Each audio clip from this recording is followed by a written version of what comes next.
So I'm Bev Marks. I'm one of the weight management practitioners and a therapist for More Life.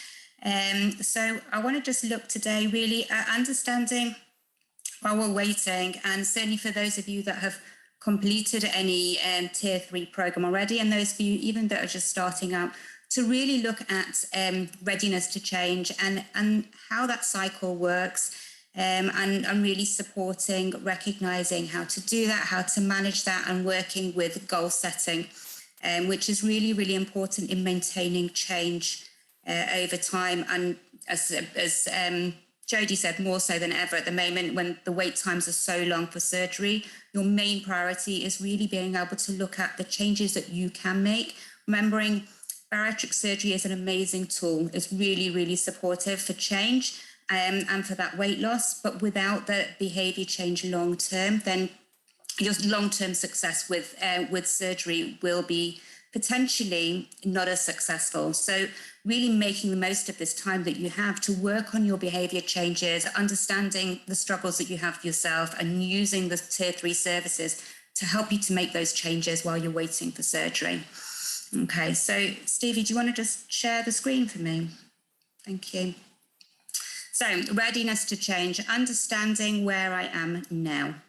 So go to the next slide, Stevie, please.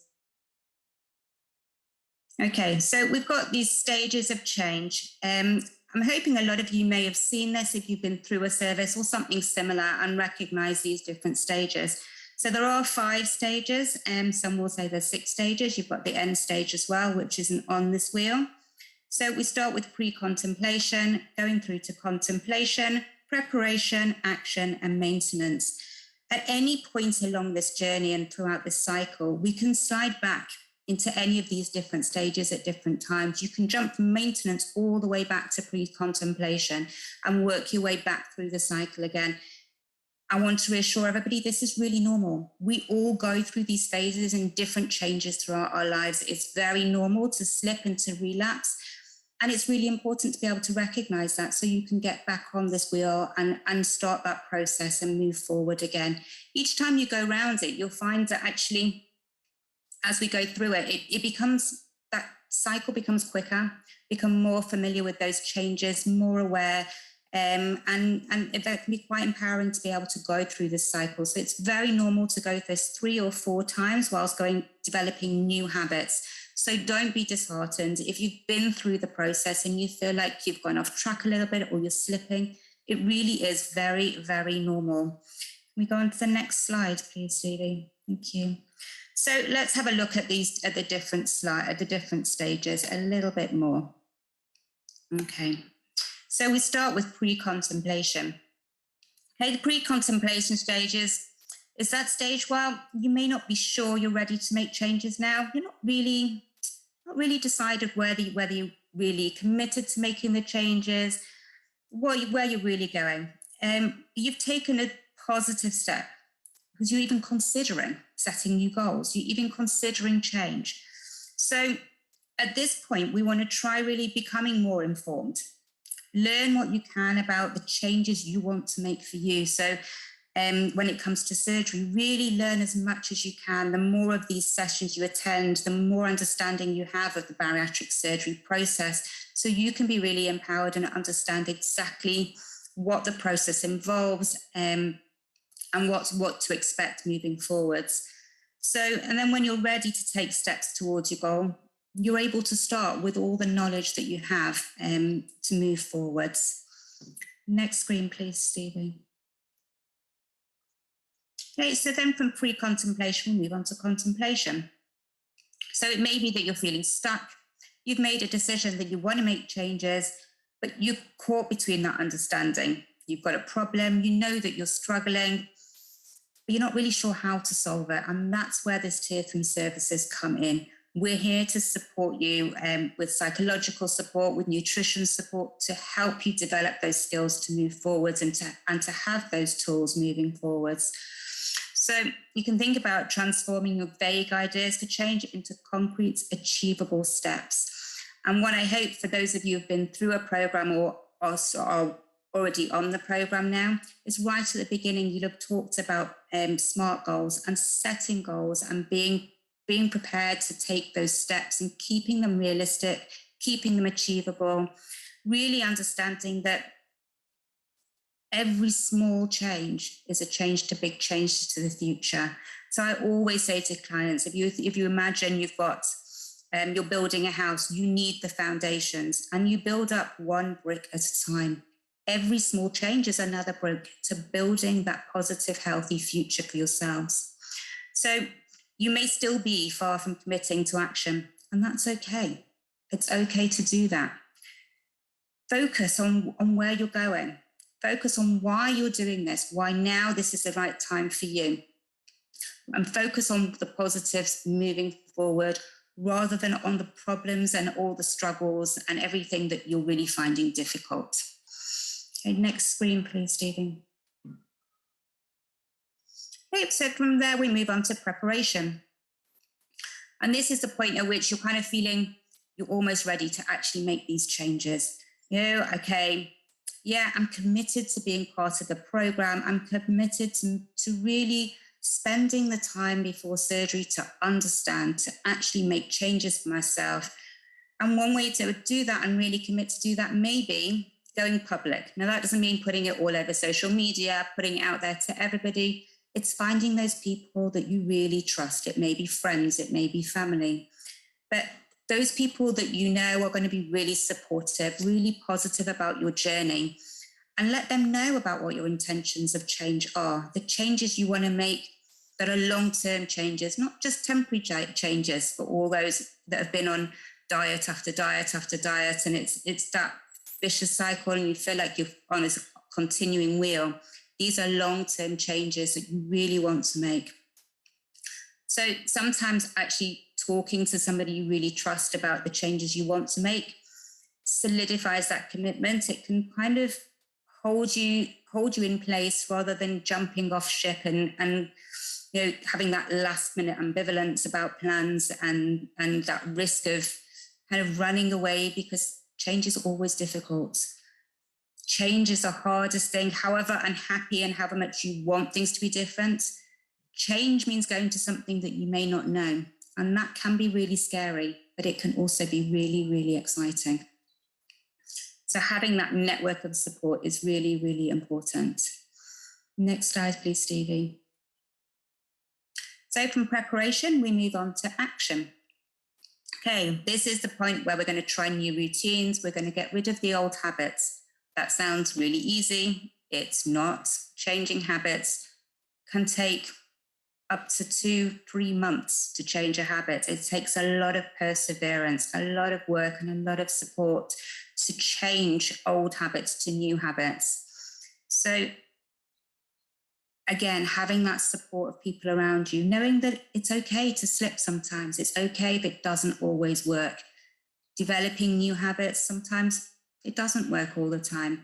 Being prepared to try something different if one of the tools that you may have learned isn't working for you. Maybe if you've tried it for a few weeks, you can look at trying something different. But starting to move forward and develop new routines and to really make those changes. Other people may start to notice those again, and you may start getting comments from other people that they're noticing that progress. And that may not be about how you look. It could be about the confidence in you. It could be how much more sociable you may have become, how much more confident in yourself you are.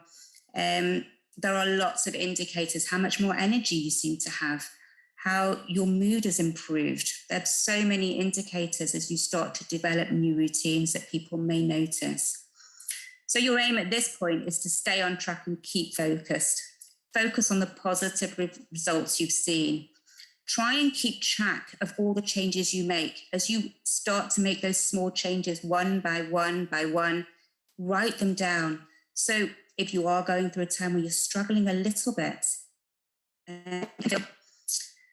you've lost your way or you're feeling a little bit stuck, you can look back at all the changes you have made and have that confidence and help you to motivate to keep going forwards.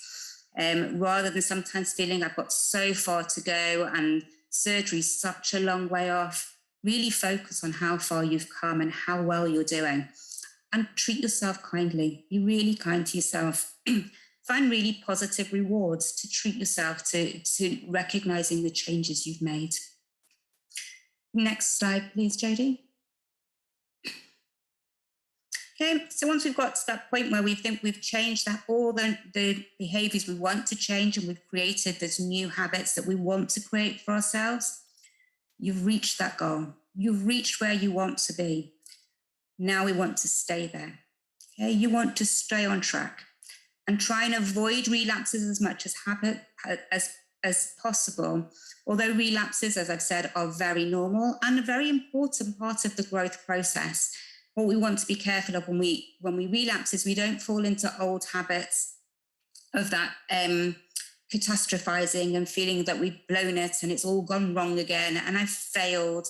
It's just being able to notice, hey, I've gone off track a little bit.